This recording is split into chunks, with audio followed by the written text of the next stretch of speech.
des signaux.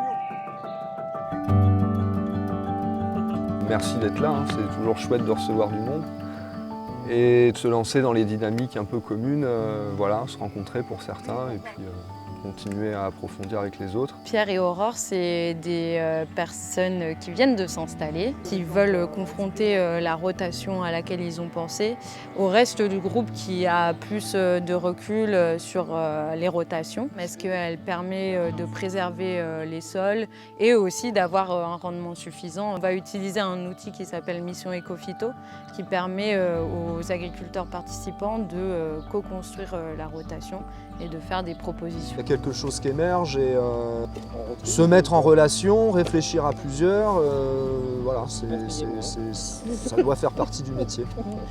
Au sein du CIVAM, on ne promeut pas un modèle en tant que tel, on essaye d'accompagner vers une agriculture plus durable, mais justement c'est aussi s'adapter au contexte de chacun et voir ce qui est possible sur sa ferme. Ici, sur la ferme des Sailles, on fait une rotation sur 4 ans, 3 années de prairie, 1 année de blé. Notre système économiquement est viable parce qu'il y a transformation. Quand on vend du blé en conventionnel, on vend du blé à 50 centimes du kilo. Moi, je vends du pain à 5 € du kilo. C'est la 2e année qu'on a des rendements quand même qui sont tout à fait corrects en bio et qui nous permettent de vivre de notre activité, de se dégager 2 SMIC et d'embaucher quelqu'un. Je dirais ce qui m'a rassuré du fait qu'il y ait un CIVAM ici en Haute-Vienne, c'est de me dire que je n'étais pas tout seul. On s'autonomise à travers l'échange de connaissances, quoi, tout simplement. C'est le développement du bon sens paysan. Ouais.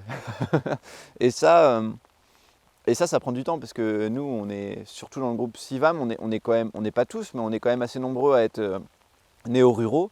Et en fait, le bon sens paysan, on se rend compte que ça s'apprend, quoi. Je suis beaucoup plus tolérant depuis que je suis paysan, notamment envers les gens qui n'ont pas la même manière de faire que moi et qui justement utilisent des produits phyto, parce que je comprends aussi la difficulté de passer de l'un à l'autre.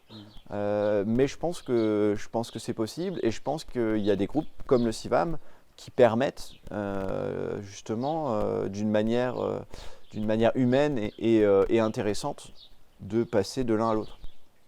Moi je viens du conventionnel, j'ai pas attaqué en bio direct.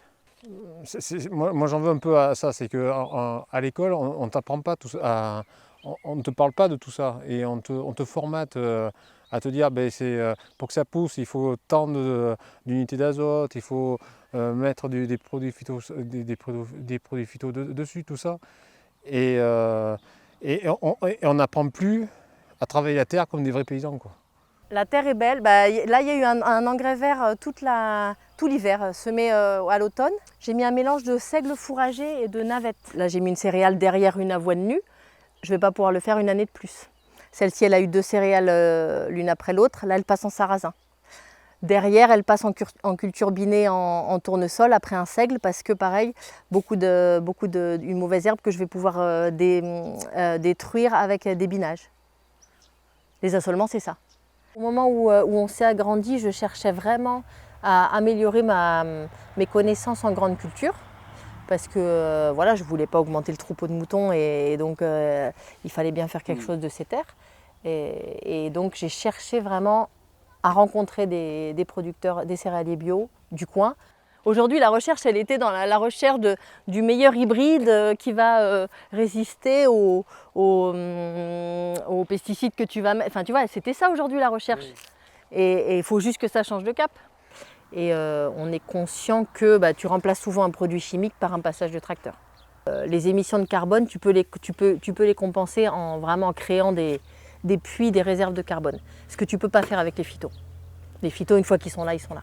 Tu pourris le sol avec une molécule qui est présente pendant 100 ans et qui crée des problèmes de santé et qui va en créer pendant des dizaines et des dizaines d'années.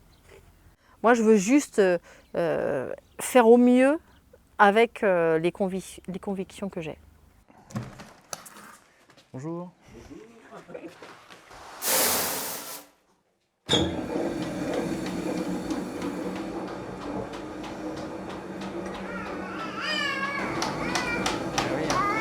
Le grain de blé, il est vivant. Tu le prends, tu le replantes, ça germe. Si tu le stockes pendant longtemps et que tu ne manges pas, forcément ça perd en qualité et en valeur nutritive, quoi.